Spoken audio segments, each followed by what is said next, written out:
Clayton, thanks so much. 23 minutes after the hour. Our next story is nothing short of a miracle. When Pastor Tim Jones learned that he was a perfect match for a man he'd met just a few days earlier in need of a kidney transplant, he didn't even think twice about donating his own. But little did he know that very decision would end up saving his life, too.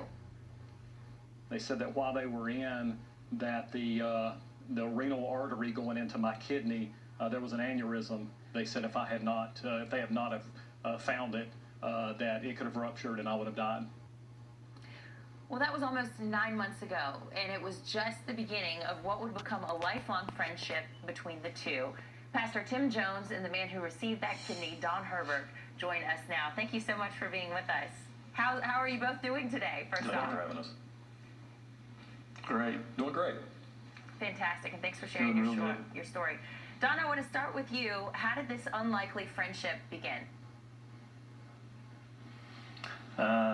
Just a chance thing on a Saturday afternoon, passing a little church that was having a yard sale, and stopped in, and the rest is pretty much history. I got out of the car and walked up and met this gentleman that I'd never met before, and we talked a little bit, and kind of left it at that day, and went our different ways.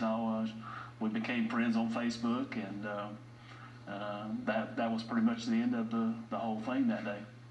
Right, but he was able. Pastor Jones was able to give you something you needed so much. It saved your life, a new kidney. And Pastor Jones, while you're in surgery, what did doctors find?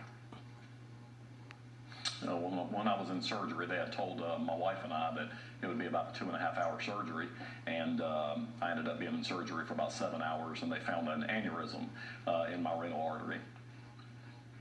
And would you have found that for any other reason if you hadn't stepped up to the plate and tried to help out your friend, Don?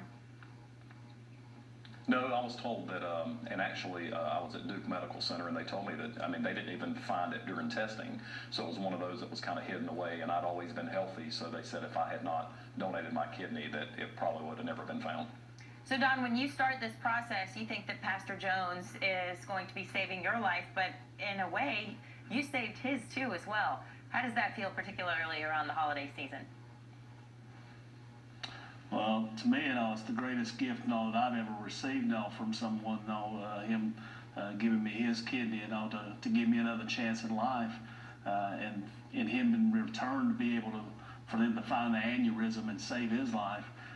It's nothing short of just God's amazing love and how He works things out in His own way. Pastor Jones, have you shared this story with everybody in your congregation? And if so, how has it transformed them? Well, obviously, the media picked up on the story quite early, and but Don and I have been able to go, and not only in our congregation, but we've shared it with a lot of churches.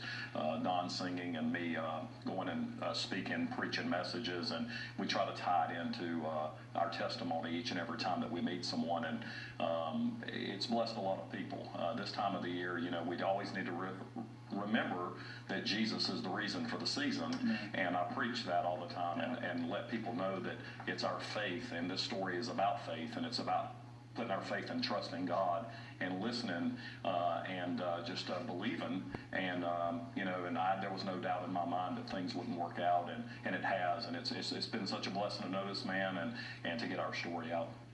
Don and Pastor Jones, thank you so much for your time, for sharing your story, and continued health and happiness in 2016. Thank you. Merry Christmas. Merry Christmas. 27